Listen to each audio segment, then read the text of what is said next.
tardes a Limpio. Mi es Madeleine García, del área de desarrollo lingüístico.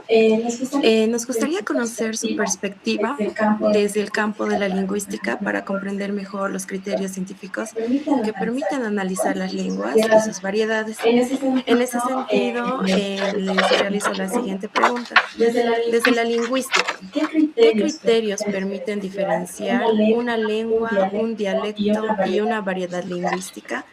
¿Y cómo se aplican estos conceptos al caso de la lengua afroboliviana? Por favor, si podríamos iniciar con el doctor Lipski. ¿Ve la pantalla? Sí, doctor. ¿Sí o no? Muy bien. Entonces, esa palabra dialecto es una palabra demasiado tramposa porque tiene por lo menos dos vidas totalmente distintas. La vida callejera es una lengua cualquier lengua que no sea la oficial, y sobre todo se usa con lenguas indígenas. Yo, por ejemplo, soy voluntario en una clínica acá en mi pueblo que recibe personas sin seguro de salud y de pocos recursos, y muchos son hispanoamericanos de zonas indígenas de México y Centroamérica, y les pregunto si habla, además del castellano, una lengua de su país. No hablo, pero hablo un dialecto, y el dialecto puede ser el quiché, el quechí, o sea, que son lenguas, pero la gente piensa que no lengua es algo oficial y de prestigio, y dialecto es lo que habla la persona sin cultura. Pero para los lingüistas, obviamente el dialecto tiene una vida más científica. Tiene que ser, primero, que no hay un solo dialecto, hay que haber dialectos de una lengua que son del mismo origen genealógico, por ejemplo, de una sola lengua, y con diferencias sistemáticas. Si consideramos, por ejemplo, el habla del altiplano boliviano, el habla del oriente, los collas y los cambas, y uno pronuncia la S y el otro no, uno pronuncia la R de una manera y el otro no. Esas son diferencias sistemáticas y a un alto nivel de comprensión mutua. Y eso obviamente también es un concepto muy flexible, pero en realidad la dicotomía lengua-dialecto depende mucho del contexto sociopolítico. Algunos dicen muy chistosamente que una lengua es un dialecto que cuenta con fuerzas armadas, ¿no? O sea, que es de un país. Pero de hecho, por ejemplo, el catalán y valenciano tienen una comprensión mutua de casi un 100%, pero insisten en que son lenguas distintas. El checo y el eslovaco, antes era Checoslovaquia, ya que son dos países, insisten que son dos lenguas, el rumano y el moldavo, etc. Para mí, volviendo al tema lingüístico, algunos puntos que favorecen la clasificación del habla tradicional afro-yungueña, esa variedad con todas las características mencionadas, como lengua en vez de simplemente un dialecto del español. Obviamente son puntos muy discutibles, pero si alguien quiere hacer hincapié en que es una lengua propia, pueden hacer uso de estos criterios. Por ejemplo, muchas variedades del español varían en la segunda persona de los pronombres, tú, vos, su merced, etc.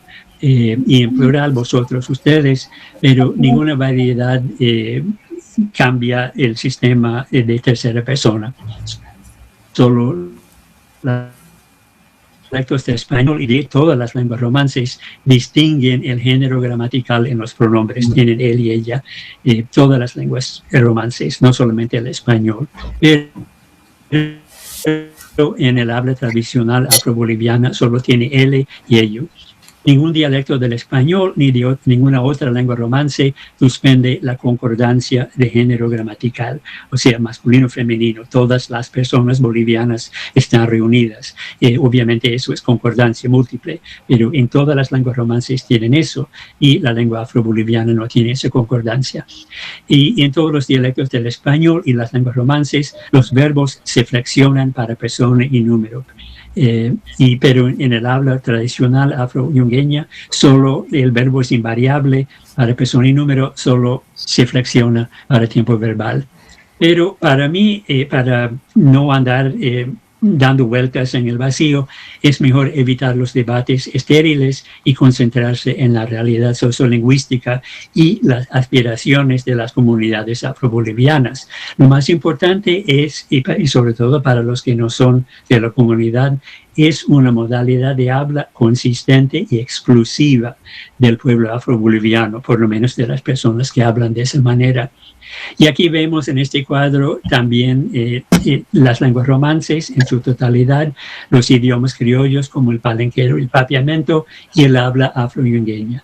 Entonces, todas las lenguas romances tienen verbos que flexionan para número y persona, también flexiona para tiempo, tienen personas de pronombres de tercera persona, masculino y femenino, y tienen concordancia de género. Los criollos no tienen nada de eso, pero para marcar tiempo, modo y aspecto tienen partículas preverbales. Por ejemplo, en la lengua palenquera ponemos el verbo chitiá, que significa hablar, y la palabra para nosotros es suto.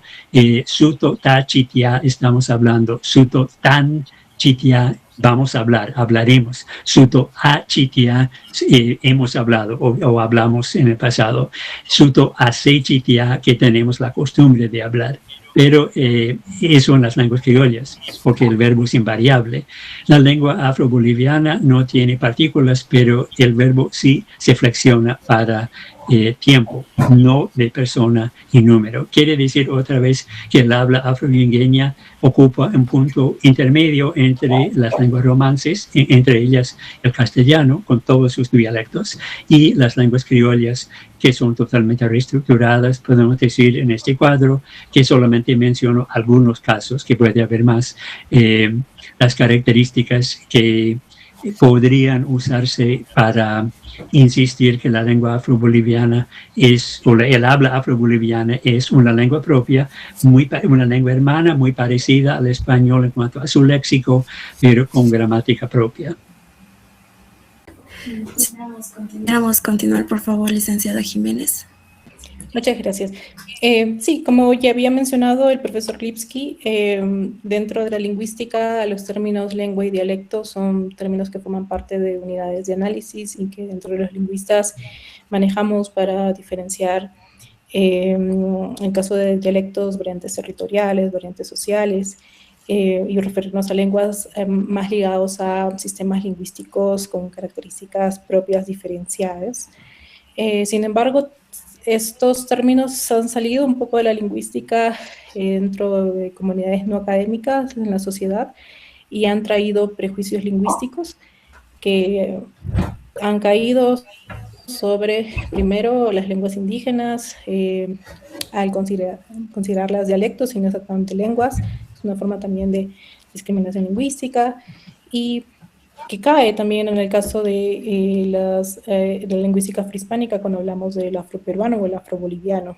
Suele usarse el término dialecto de forma despectiva, estigmatizante para denominar una lengua sin un estatus de lengua dentro de la sociedad. ¿No? Son aspectos que dentro de la lingüística un lingüista diferencia en términos lingüísticos. De hecho, se prefiere más el uso de variedades hoy en día para evitar esta distinción que está creando prejuicios fuera de la academia, ¿no?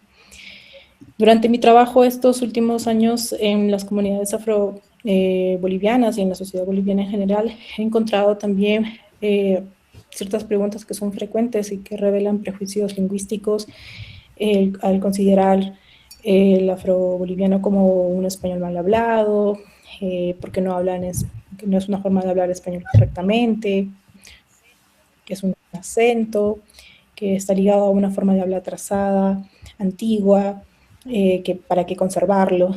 Muchos de estos comentarios, que los estoy poniendo ahora en forma de preguntas, los he encontrado tanto dentro de las comunidades afroyungueñas, en hablantes afroyungueños, como fuera de las comunidades.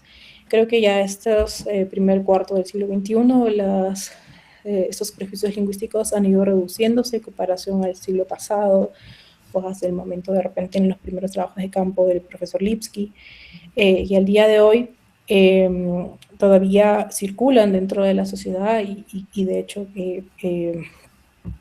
crean muchas barreras para el reconocimiento de la lengua afroboliviana. Como ya nos ha mencionado el doctor Lipski, el afroboliviano tiene un sistema que es consistente y que es exclusivo, que es sistemático, que a nivel lingüístico tiene un sistema lingüístico propio, dentro para los lingüistas, nosotros que estudiamos el desarrollo y evolución de las lenguas, pero también el estatus de lengua va ligado a otros factores que son políticos, sociales, culturales, y como ya había mencionado anteriormente, la historia de la lingüística afrohispánica está acompañada de procesos complejos, históricos de post-colonización y post-diáspora africana. Hay una doble discriminación que sufren los hablantes afrobolivianos de sus dentro del país y dentro de sus comunidades también. Lo que quería mencionar es que hoy en día también hay una mayor sensibilidad en la academia para investigar dentro del campo de la lingüística hispánica. Sin embargo, la preservación y el reconocimiento no depende solamente o únicamente de la investigación académica, sino también de decisiones políticas, políticas públicas, leyes y las propias luchas y la agenda política de las comunidades afrobolivianas y sus institutos afrobolivianos, ¿no? Que es el trabajo que están desarrollando en la actualidad y que de hecho cobra fuerza no solo en el caso de Bolivia, sino también a nivel de Latinoamérica, refiriéndome al caso de Perú y de otros pueblos afrodiaspóricos en estos tiempos de reparaciones. Bien, esto era lo que quería presentar. Muchas gracias, licenciada. Podemos continuar y finalizar con la Magíster Martínez, por favor. Bien, muchas gracias. Bueno, respecto a la pregunta, ¿qué podemos decir? Que desde la lingüística contemporánea, la distinción entre lengua, dialecto y variedad lingüística no solamente va a depender de diferencias estructurales de la lengua como tal, sino que también intervienen factores históricos, sociales, culturales y políticos. Así lo señala Eugenio Cosello, 1981, y Francisco Moreno Fernández, 2009. Estos conceptos representan diferentes niveles de variación dentro del lenguaje y deben analizarse desde una perspectiva tanto lingüística como sociolingüística. Lengua y sociedad siempre van de la mano, ¿verdad? En primer lugar, una lengua se puede definir como un sistema de signos que comparte una comunidad de hablantes. Este sistema tiene su propia organización en varios niveles: fonético-fonológico, morfosintáctico, léxico y pragmático. Un dialecto, por lo tanto, va a ser una forma de hablar que se usa en un lugar o una región específica. Comparte la mayor parte de su estructura gramatical con la lengua principal, pero tiene ciertas diferencias en la pronunciación, el vocabulario como tal y algunos aspectos gramaticales. Para identificar un dialecto, un criterio importante va a ser la comprensión mutua, es decir, que se dé esa comunicación como tal. Eso significa que los hablantes de diferentes dialectos de la misma lengua pueden comunicarse sin problemas. La dialectología moderna considera que los dialectos no son formas incorrectas o inferiores de hablar, sino que son expresiones legítimas de la diversidad lingüística. Por otro lado, el concepto de variedad lingüística es mucho más amplio, incluye todas las formas en que se puede expresar una lengua según diferentes factores. Estos factores pueden ser diatópicos, relacionados a lugares, ¿no? Lugar, región, donde se forman los dialectos. Diastráticos, relacionados con grupos sociales como tal. Y diafásicos, relacionados con la situación comunicativa y el grado de formalidad. Diacrónicas, relacionadas con la evolución de las lenguas a través del tiempo. Este concepto ayuda a entender que toda lengua tiene variaciones internas y que ninguna comunidad habla una lengua de manera completamente uniforme. En el caso de la lengua afroboliviana, la aplicación de estos criterios requiere distinguir entre el reconocimiento a nivel de Estado y el análisis lingüístico. Vamos a hablar un poquito acerca de la Constitución Política del Estado Plurinacional de Bolivia, 2009.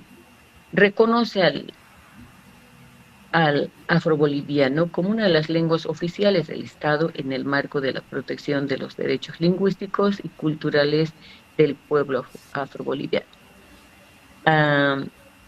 Lipski documenta que el habla tradicional afroyungueña presenta una diferencia sistemática de gramática que la distingue del castellano.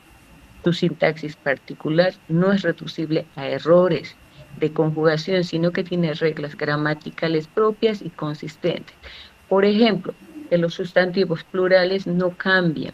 Por ejemplo, lu sería el patrón y lu sería peón, tanto lu o luz. Lu también podría ser persona mayor o mayor. Con base en esta sistematicidad, este autor sostiene que el afroboliviano debe reconocerse como una lengua diferenciada, más que como un simple dialecto, describiéndolo como una variedad con sistema fonológico y gramatical propio y coherente. Sin embargo, otras fuentes aún lo describen como una variante lingüística híbrida, no reconocida formalmente como idioma, lo que ilustra precisamente cómo el estatus final, lengua, dialecto, variedad, depende también de decisiones político-institucionales y no solo de la evidencia lingüística. Entonces, fíjese que este concepto, esta pregunta es amplia, es macro, intervienen muchos otros factores que son disciplinas o ciencias que intervienen con la lingüística, ¿no? Porque la lingüística no está aislada, se desarrolla en una sociedad, entonces, por lo tanto, sí, es importante que también veamos la parte de la sociedad, la cultura como tal, y bueno, ahí también tendríamos que hablar de en el último gobierno, cómo se lanzó una demanda de que todas las lenguas que aún no tienen tradición escrita debían adquirir o crearlas hasta 2030, ¿no? Lo cual pareciera que aún con la lengua afro-boliviana aún no se está dando, ¿sí? La única documentación que tenemos son todos los estudios del doctor Lipski y también de don Juan Angola, que él trató de trabajar una gramática que inclusive nos las mostró cuando estuvo visitándonos en la carrera. Eso es todo. Gracias.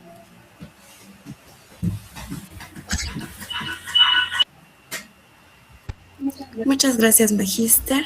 Yo solo pai. Buenas tardes, a limpio los que nos están escuchando. Yo es Yannick Feverich, responsable de la unidad de investigación. Y continuando con esta ronda de preguntas para el simposio, licenciada Jiménez, desde su experiencia académica, ¿de qué manera los estudios lingüísticos y académicos podrían contribuir al reconocimiento, valoración y preservación de la lengua afroboliviana dentro del Estado plurinacional de Bolivia?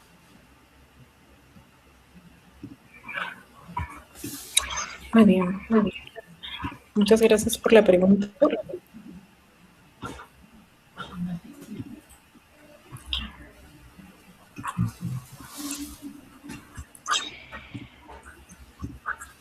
Estaba pensando mucho en cuáles son, dentro de la lingüística encontramos diversas disciplinas también. Como investigadores desarrollamos nuestra línea de investigación de forma específica dentro de una de esas disciplinas. Yo me identifico como sociolingüista y mi respuesta a esta pregunta me hizo pensar primero en qué hace posible el éxito de las metas lingüísticas, ¿no? Y empezar un poco a hablar de qué es una meta lingüística, cuáles son los objetivos lingüísticos específicos.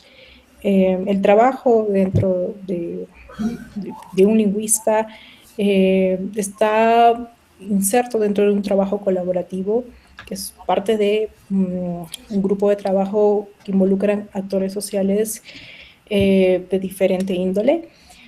Pensando específicamente en 3 casos, el pueblo afroboliviano es primero...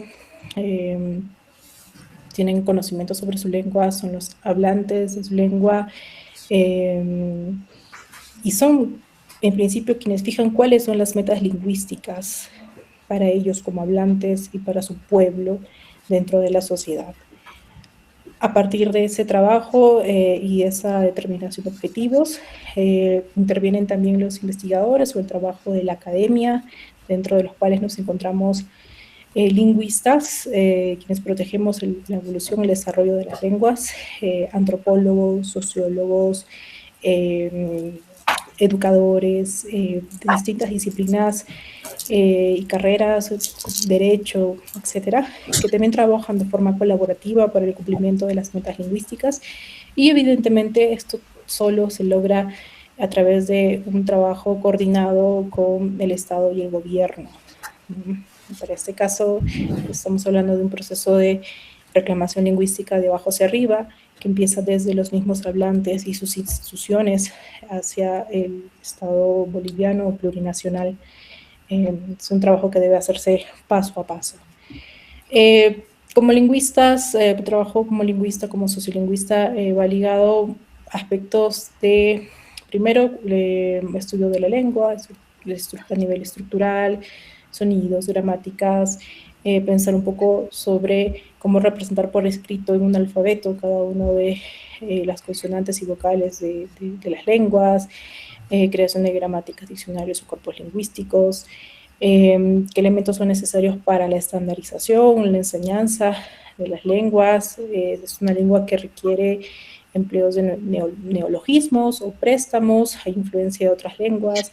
Esto varía mucho de acuerdo al contexto sociolingüístico de cada una de las lenguas. También dentro de la sociolingüística, para estudiar de forma más ligada el lenguaje, la cultura, la sociedad, nos fijamos en lo primero, quiénes son los hablantes de la lengua, diferencias a nivel de género, a nivel de generacionales, de ocupación, procedencia, en qué contexto se usa la lengua, en contextos familiares, extrafamiliares, a nivel comunal, a nivel nacional o a niveles muy íntimos dentro de la familia. Esto también lo observa un sociolingüista. Especialmente qué actitudes y qué ideologías circulan sobre la lengua en los hablantes, sobre el afroboliviano y también en los no afrobolivianos, ¿no? En la sociedad boliviana en general, cuáles son esas ideologías que circulan, prejuicios lingüísticos, ideologías raciolingüísticas, por qué se transmite o deja de transmitirse la lengua y si consideramos que una lengua tiene vitalidad o no. Complementamos con política lingüística para diseñar estrategias de intervención, de recuperación de uso de la lengua, trabajo colaborativo con las comunidades, el gobierno, reconocimiento de derechos, discutimos aspectos sobre papeles que debe subir el Estado en la protección de las lenguas afrobolivianas en el marco de la reparación afrodiaspóricas y cómo combatir los prejuicios e ideologías lingüísticas hacia el afroboliviano, que es una lengua muy estigmatizada durante muchos años, identificar quiénes son los hablantes que han recibido esta estigmatización, cómo es el desarrollo de la conciencia sociolingüística de los hablantes y de la conciencia lingüística propiamente. Dentro de estos años trabajando en el campo, puedo presentar algunos ejemplos que se da dentro del proceso de estandarización. Por ejemplo, el caso del término limpio con significado de todo, limpio familia, es un ejemplo. Ya el profesor Lipski nos ha mostrado que hay ciertas comunidades, que es Mururate, Chichipa, donde hay presencia de ciertos rasgos más tradicionales del afroyungueño, y hay otras comunidades más, como Tocaño, por ejemplo, donde se encuentran menos esos rasgos. De hecho, en el proceso de estandarización de la lengua ha habido diferentes posiciones sobre si este término se usa en mi comunidad o si se usa en la otra comunidad, y discrepancias que a nivel comunitario puede no quedar muy esclarecidas, pero a nivel lingüístico reconocemos, por ejemplo, el cambio de limpio tudito, que es una forma documentada de la variedad tradicional, está cambiando hacia tudito cercano a este siglo XXI, a la fecha del día de hoy. Son problemáticas en las que intervienen también los lingüistas, participan para esclarecer estas diferencias entre las comunidades y comprender cuáles son las formas más tradicionales y tenerlas en cuenta dentro del proceso de estandarización. También he observado en las comunidades afrobolivianas hay un continuo entre el español y el afroyungueño, que no queda totalmente claro cuándo se usa uno o cuándo se usa otro dentro de los hablantes, ¿no? Mencionan, por ejemplo, Hablar afro, hablar español es el mismo idioma, el español y el afro-boliviano son lo mismo, o lo reconocen como lo mismo, ¿no? Identificar en qué momento el hablante es consciente de que hay un cambio de registro entre una u otra lengua. Además de esto, identificar cuáles son las ideologías que están entre el español y el afroyungueño. Ya el profesor Lipski nos había mencionado anteriormente esta idea de incivilizado, que es parte de un prejuicio que ha estado arraigado a los pueblos afrohispánicos y que el día de hoy también lo has encontrado en el trabajo de campos actuales, la relación de la escuela con más civilización y como la escuela como parte de una institución que corrige, que es parte de otro prejuicio lingüístico, la forma de hablar el afro-boliviano, un poco más decente, un poco más claro. Estos son prejuicios lingüísticos que se han extendido, son prejuicios racistas, raciolinguísticas, en los hablantes afrobolivianos, lamentablemente por toda la historia que llevamos y también en la sociedad boliviana en general. Y ideologías que vinculan al afroboliviano como una habla antigua. De hecho, este es un extracto de una entrevista con una mujer afroboliviana de la comunidad de Tocaña, en el que yo empiezo a preguntar si alguna vez ha habido una discriminación, una burla y una respuesta afirmativa a esto, y me señala también que recibe el nombre de anticuadas cuando quiere hablar su lengua. Y continúa dentro de su relato, ¿no? Por eso somos muy reservadas, más que todo con Cecilia de hablar. Claro, cuando estamos juntas nos hablamos como quedamos, ¿no? Pero ya cuando están dentro del grupo cambiamos nuestra manera de hablar ya porque tenemos que acomodar a lo que habla la generación de ahora. Yo repregunto, entonces, ¿no se puede hablar libremente en lengua afroboliviana? Me responde, no, pues porque no lo toman muy, como te digo, no lo toman muy en serio. Es más, no, ya que te digan las anticuadas, es mejor no, ya no pronunciarlo, ¿no? El afroboliviano se asocia en este contexto con el insulto, con la burla, con el menosprecio, cuando uno emplea el idioma dentro de las comunidades. Y dentro de los hablantes que reciben estos insultos, lamentablemente, uno de ellos, con mayor frecuencia, son percibidos en las mujeres afrobolivianas. Dentro del paisaje lingüístico es la comunidad de Tocaña en sus yungas. También hay un aviso, una advertencia dentro del paisaje lingüístico sobre hechos de discriminación de género que hay en la sociedad boliviana en general y que recae de manera más fuerte en la mujer afroboliviana, ¿no? En este paisaje que dice ni golpes que matan ni palabras que duelen. Gracias. Muchas gracias. Muchas gracias. Magíster Martínez, por favor, la misma pregunta. Bueno, gracias. Principalmente mencionar que la investigación académica tuvo un rol concreto y documentado en este proceso. Primeramente, generó legitimidad científica para demandar o reclamar el reconocimiento de la lengua afroboliviana. Acá podemos mencionar que lo que ayudó para que se motivara este reclamo justamente fueron las publicaciones de Lipski 2008 y de César Ego 2011 y 2014. Esto motivó importantes procesos de orgullo étnico y de revitalización lingüística entre los miembros de la comunidad afroboliviana. Y este fenómeno impulsó directamente la creación de una institución dedicada a la lengua. Es decir, acá hablamos de ILCAFRO, el Instituto de Lengua y Cultura Afroboliviano, el cual documenta y enseña la lengua hoy en día. Lo hemos visto que las personas que están presidiendo este evento, primero siempre introducen en lengua afroboliviana. Por otro lado, también la documentación lingüística es esencial. La realidad lingüística de la variedad afroboliviana se encuentra en situación de vulnerabilidad debido a la disminución del número de hablantes. Sabemos que cuando reduce el número de hablantes de una lengua, la posibilidad es que se vaya minimizando, ¿verdad? Tenemos registrado a través de las crónicas en la historia cómo hubo lenguas que fenecieron, ¿no? Como el dalmato, por ejemplo.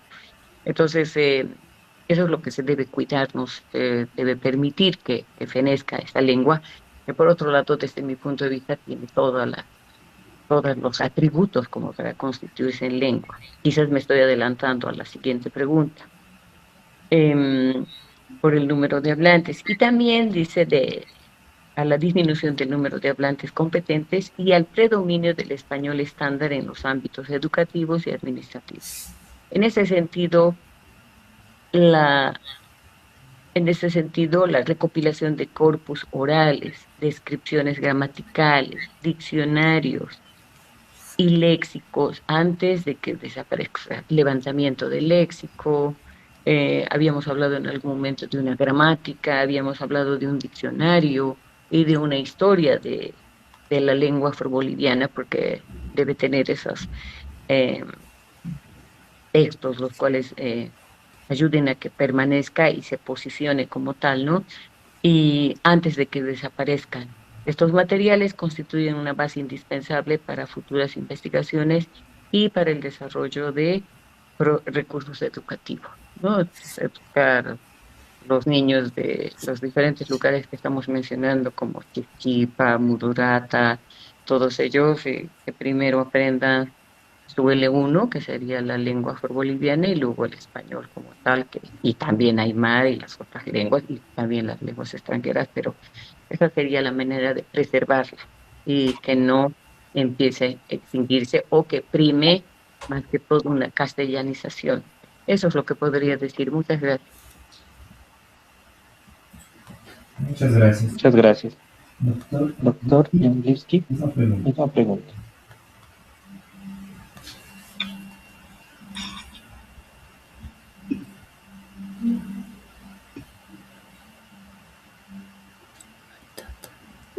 Para esta pregunta mi respuesta es bastante corta, tal vez para la próxima un poco más elaborada, pero para llegar directamente al grano, los estudios científicos pueden demostrar la existencia de unas hablas propias de las comunidades afrobolivianas, porque todavía queda mucha duda, y contextualizarlas dentro del marco de la historia nacional, tanto durante la época de la esclavitud como el periodo de peonaje en las haciendas y desembocando en la actualidad, porque es una larga historia y prácticamente invisible para el pueblo boliviano. Y los resultados tienen que presentarse en una forma que esté al alcance de personas sin conocimiento de la lingüística. Sí, porque el activismo realmente tiene que afectar a la opinión pública y la opinión pública realmente desconoce la lingüística. Así que los activistas, los lingüistas, tenemos que ser intérpretes, tenemos que ser traductores de los temas científicos hasta un nivel que tenga un impacto a nivel nacional. En primer plano, trabajos de investigadores afrobolivianos, y ya los hay. Estoy maravillado porque hace 25 años, cuando empecé mis estudios, un evento como el día de hoy no habría sido posible. No había interés, no había activismo, y había una indiferencia total.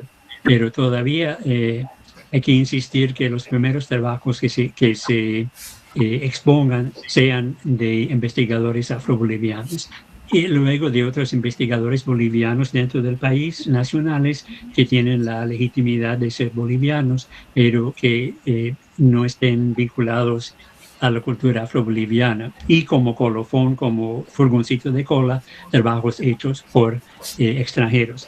Digo eso porque, como dijo antes en una respuesta anterior de la compañera Pamela, es un tema sumamente politizado, y dentro de la política lo que menos se quiere es la intromisión de extranjeros cuando se trata de legitimar algo que ha sido motivo de desprecio, de rechazo o simplemente invisible. Los primeros que tienen que levantar la voz tienen que ser los mismos pueblos afrobolivianos. Y si un extranjero después ya la puede afirmar, pues tanto mejor. Pero de otra manera, los estudios científicos no tendrán el impacto deseado. Y los activistas pueden incluir estos trabajos como respaldo a sus reivindicaciones, que ya lo están haciendo, por lo visto, y por lo tanto los mismos activistas deben sentirse cómodos con el manejo de los datos lingüísticos a su manera. Debe haber un diálogo entre activistas que no sean lingüistas, pero que estén en la vanguardia de las reivindicaciones, y los lingüistas, para que los activistas tengan un diálogo apropiado, impactante, que reúna datos lingüísticos, pero que los presente de una manera que esté al alcance de la opinión pública y sobre todo ante las autoridades competentes. Cuando empecé mis trabajos con el amigo Juan Angola, y habíamos, justamente con el último gobierno neocolonial, habíamos intentado con esos cuadros de pronombres, etcétera, demostrar de que los afrobolivianos tenían su propia lengua, pero no era el momento propicio para esa demostración. Tal vez en la actualidad sea más viable definir el habla afroboliviana como algo propio, como patrimonio lingüístico al lado de las otras lenguas originarias, porque en sentido estricto realmente yo creo que la lengua afroboliviana es una lengua originaria. No originó con los grupos indígenas, pero tuvo su origen en Bolivia por circunstancias históricas que todos conocemos. Pero eso es mi pensamiento. Yo solo paso.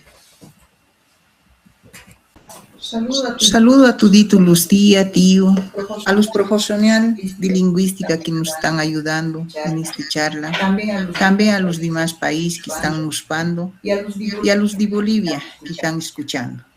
Mi pregunta es para el doctor Lipski, para la magíster Martínez, para la licenciada Jiménez. Desde el punto de vista cultural e histórico, ¿cuál considera que es la importancia de documentar, estudiar y preservar la lengua afroboliviana como parte del patrimonio de las comunidades afrodescendientes de Bolivia? Doctor Lipski, por favor, su respuesta.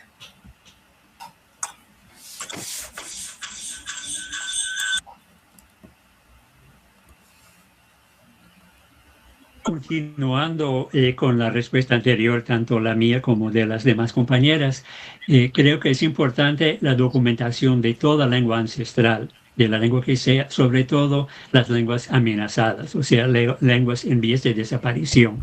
Y creo que aún con el activismo del momento, habría que admitir que la lengua afroboliviana o que las variedades afrobolivianas están amenazadas. Por un lado, estoy muy contento de un evento como el día de hoy, que hay organizaciones, academias en pro de la lengua afroboliviana, pero por otro lado, como dijo la compañera Pamela, todavía existe la vergüenza de parte de muchos afrobolivianos. Entonces, hemos ganado algunas batallas, pero no hemos ganado la guerra. Es aún más urgente en el caso del pueblo afroboliviano debido a su casi invisibilidad en el perfil nacional, tanto en la historia como actual, y el rechazo racista de toda manifestación afro. Cuando empecé mis investigaciones, todavía la única manera de llegar a los yungas era la famosa carretera de la muerte, y creo que muchos bolivianos simplemente desconocían la existencia del pueblo afro. Si veían una persona de origen africano en La Paz, en otra ciudad, tal vez pensaban que era un brasilero, que era de algún otro país, o que era un norteamericano que visitaba. Una vez yo estaba con Juan Angola en un restaurante de La Paz y creo que a los dos nos tomaron por norteamericanos turistas, justamente porque un blanco y un negro en un país, en un lugar de euromestizos, nos identificaban con esa etnia, que, bueno, yo por lo menos era norteamericano, pero el amigo Juan era boliviano de pura cepa. El reconocimiento de una habla boliviana propia, consistente y sistemática puede combatir la idea de algunos que dicen un castellano mal hablado, y recién en la respuesta anterior escuchamos que esa idea todavía está de pie, o de un puñado de modismos. Obviamente hay modismos, hay palabras, hay un léxico, pero en cuanto a la gramática, eso es un sistema propio. Al mismo tiempo que el contar con un patrimonio lingüístico propio puede elevar la autoestima de aquellos afrobolivianos que aún piensan que el habla tradicional es, y otra vez citando los historiadores, una estupidez del pasado, de cuando no eran civilizados. Primero, que no es estupidez, por supuesto, ninguna lengua es estúpida. De hecho, tenemos la metáfora de la lengua materna como la lengua que mamamos. Entonces, decir que la lengua no sirve significa que la mamá no sirve. Y eso es un atentado contra la dignidad del ser humano. Y civilizar no quiere decir simplemente ir a la escuela. Hay gente muy escolarizada que para mí no son civilizadas, y las personas tal vez más civiles y civilizadas que yo conozco son, no tienen nada de escolaridad, pero son personas cabales en todo sentido. Pero hay que combatir esas ideas que son conceptos estúpidos, y que es algo que solo se daba cuando no había gente civilizada. Y es evidente que las personas que manejan el habla tradicional van desapareciendo, y a menos que se produzca un milagro de revitalización entre la juventud, y posiblemente con el activismo eso se va a producir. Yo estoy cruzado de dedos, pero todavía estoy viendo la realidad de las personas que hablan esa variedad. La documentación escrita, grabada y filmada será la manera más eficaz de consolidar la memoria permanente de esta fase de la cultura afroboliviana, aun cuando ya no figure en la vida cotidiana. Dios solo Pai, doctor. Magíster Martínez, su respuesta, por favor. Bien, gracias. La última pregunta. Estoy en la pregunta 7, ¿verdad? Sí. Bueno, coincido plenamente con el doctor Lipsky, que tiene que haber un equipo totalmente profesionales, eminentemente objetivos que trabajen. No se puede mezclar otro tipo de razones, ¿no? Puede ser personales, de grupo, qué sé yo. Entonces, desde una perspectiva cultural e histórica, la documentación, el estudio y la preservación de la lengua afroboliviana son fundamentales. ¿Por qué razón? Porque constituyen un medio para proteger la memoria histórica, la identidad colectiva y el patrimonio cultural del pueblo afroboliviano. Esta es considerada un patrimonio lingüístico único en el continente, ya que es la variedad que conserva de forma más íntegra huellas del español hablado por africanos esclavizados durante la colonia, un fenómeno que ya no puede observarse en ningún otro lugar de Hispanoamérica. Además, cabe mencionar que es un símbolo identitario central para el pueblo afroboliviano. Pese a su fragilidad actual, el habla afroyungueña sigue siendo un símbolo identitario y un patrimonio lingüístico único en América del Sur. Finalmente, la necesidad imperante de conservarla como patrimonio de la comunidad afroboliviana se basa en el riesgo real e inminente de su desaparición. Actualmente, solo unas pocas centenas de hablantes mayores, principalmente mayores, en las comunidades de Tocaña y Mururata, conservan la lengua en su forma original, lo que vuelve urgente cualquier esfuerzo de documentación mientras existan hablantes con competencia plena. Y finalmente voy a decir esto respecto a la pregunta 8, me van a disculpar, pero tengo otra reunión con la facultad, entonces voy a tener que retirarme. La desaparición de la lengua afroboliviana tendría profundas consecuencias culturales, históricas y sociales, tanto para las comunidades afrobolivianas como para el patrimonio cultural del Estado Plurinacional de Bolivia. Desde la lingüística se reconoce que cuando una lengua o una variedad lingüística deja de transmitirse, no solo desaparece como un medio de comunicación, sino que también una parte de la memoria colectiva de la identidad de sus hablantes y del conocimiento acumulado por generaciones estaría feneciendo. Así lo advierte Joshua Fishman en 1999, que la pérdida de una lengua implica también la pérdida de una forma particular de interpretar y organizar la experiencia humana, es decir, su conocimiento y forma de ver el mundo. Hasta ahí sería mi participación. Doctor Lipsky, ha sido un honor estar con usted, volverlo a ver después de muchísimos años, y Pamela también muy agradecida, y a todo el equipo de ILCAFRO, también al al señor Erland. Muchísimas gracias por la invitación y yo creo que vamos a estar en contacto. Tenemos la intención de que esto salga adelante, pero eminentemente profesional y académico, ¿no? Científico se debe trabajar. Muchísimas gracias a todos y les deseo que, bueno, que se arriba a buen puerto y que lleguemos a plasmar lo que se quiere para la lengua afroboliviana. Muchísimas gracias. Hasta luego. Dios solo Pai, Magíster. Licenciada Jiménez, por favor, la pregunta 7 y 8, ¿podríamos responderla, por favor? Sí, bien. Estaba pensando en la respuesta a esta pregunta y antes de empezar, quiero decir también que coincido con la posición del profesor Lipski sobre los investigadores que intervienen dentro de este proceso de reivindicación cultural, político y social de los pueblos afrohispánicos. De hecho, debo ser explícito también mi motivación detrás de cómo llegué al tema y cuál es mi lugar de enunciación, mi posicionamiento frente a los estudios afrohispánicos. Para ello tengo que decir que yo soy una mujer mestiza, costeña, nacida en la ciudad de Lima, en el Perú.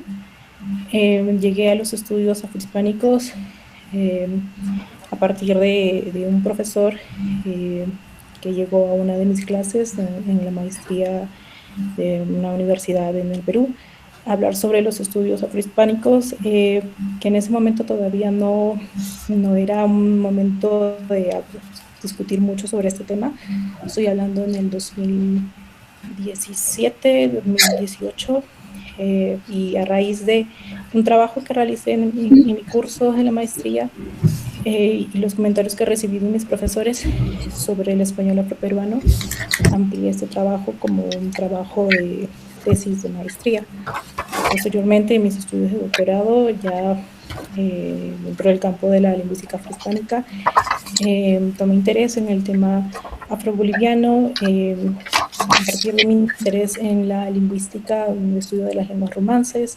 Soy también hablante nativa de español, y mi interés o preguntas ligadas a los pueblos afrohispánicos, la cultura y la sociedad, ¿no? Pero yo quiero agradecer que el pueblo afroboliviano me permite participar de su proceso de reivindicación cultural. Para mí es un honor poder hacer este trabajo, y también invito a los investigadores bolivianos, específicamente afrobolivianos, que conozco de sus trabajos que han desarrollado, y también a los lingüistas bolivianos en general que tengan interés en poder investigar los temas. Yo estoy a completa disposición. Consejo Nacional Afroboliviano.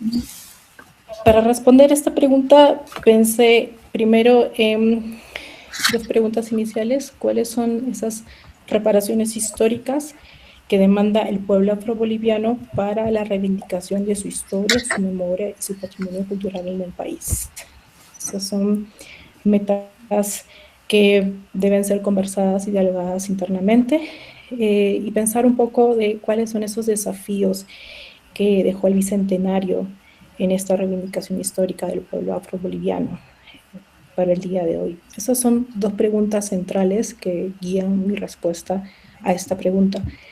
He pensado un poco en el contexto sociohistórico y lo que ya hemos hablado anteriormente. No quiero repetir esto, pero quiero repetir lo que desde mi lugar de enunciación y mi posicionamiento, yo analizo que este siglo XXI es un siglo que ha tenido desafíos en la formación ciudadana del pueblo afroboliviano, desde la inclusión en la Constitución boliviana, aunque a un nivel nominal aún, porque no se ha hablado todavía sobre derechos lingüísticos o sobre derechos sobre el territorio, reconocimientos de un primer diputado afroboliviano, Jorge Medina, declaración de leyes, y también la creación de instituciones como CONAFRO y ILCAFRO, organismos internacionales como la ONU, que dentro del marco actual está celebrando el segundo decenio de los pueblos afrodescendientes en América también, nos lleva a las preguntas de cuáles son estas reparaciones históricas que el pueblo afroboliviano quiere para reivindicar su cultura, ¿no? ¿Qué reclamos hay detrás? ¿Qué deudas históricas siguen pendientes en el pueblo? ¿Cuál es la agenda política actual? Esto es parte de una conversación interna que se debe tener, pero también en coordinación con otros pueblos afrohispánicos, en el caso de Perú, el caso de Colombia o Ecuador, que puedan comentar un poco más sobre las reparaciones que han venido teniendo a lo largo de este siglo XXI. Desde mi mirada como lingüista y desde este lugar de enunciación, pienso yo en la reparación histórica ligada a la lengua, reconocer al pueblo afroboliviano como hablante de una lengua afrohispánica legítima, reconocerse ustedes mismos como hablantes de la lengua, documentar la evolución histórica de la lengua, preservar la memoria colectiva, desde los mismos afrobolivianos y investigadores bolivianos también, fortalecer la enseñanza y la educación intercultural mediante la producción de materiales educativos, creaciones de documentos de enseñanza, entre otros, y también sensibilizar a la sociedad y a la academia sobre los aportes históricos, culturales y lingüísticos del pueblo afroboliviano. Muchas gracias. Yosolopay, licenciada Jiménez. Doctor Lipski, la pregunta 8, por favor, si tuviera la gentileza de responder.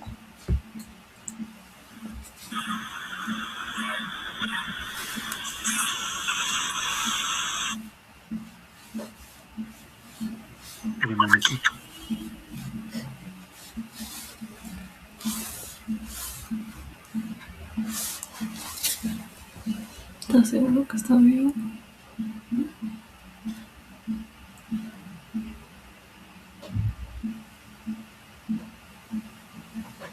¿Se ve la pantalla? Sí, doctor, se ve. Ya, muy bien. No, me salió otro mensaje. Primero de todo, quiero puntualizar que cuando hice el comentario sobre intromisiones extranjeras, eso no se extiende a la compañera Pamela, porque por sus actividades y sus acciones realmente es afroboliviana de corazón. Pero ya qué consecuencias históricas, etcétera.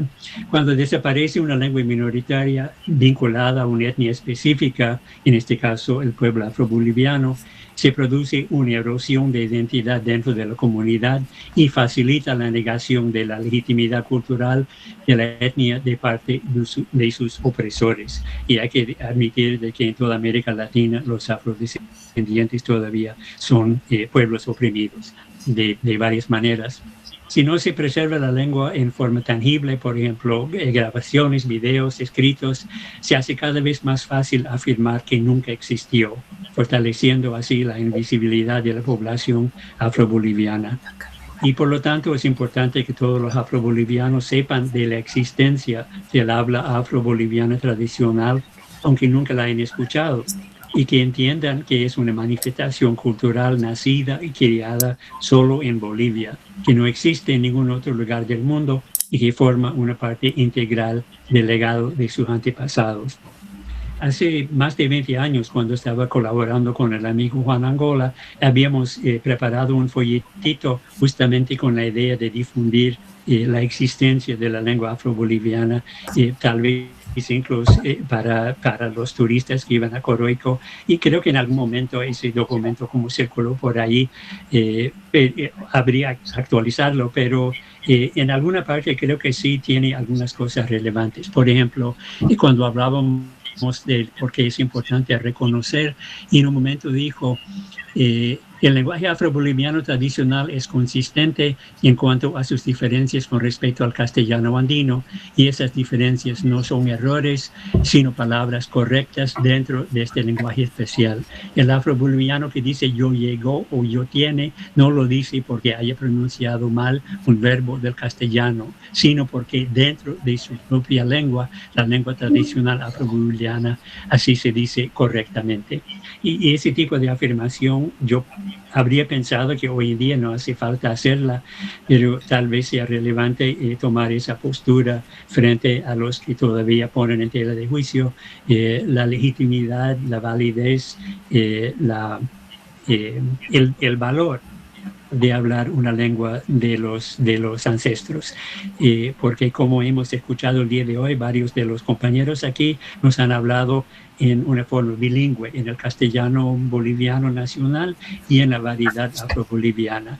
Y hay un dicho que también circula en todo el mundo, que el que habla dos lenguas vale por dos. Entonces, eso se extiende no solamente al inglés y al alemán y al francés, sino también a la lengua afro-boliviana.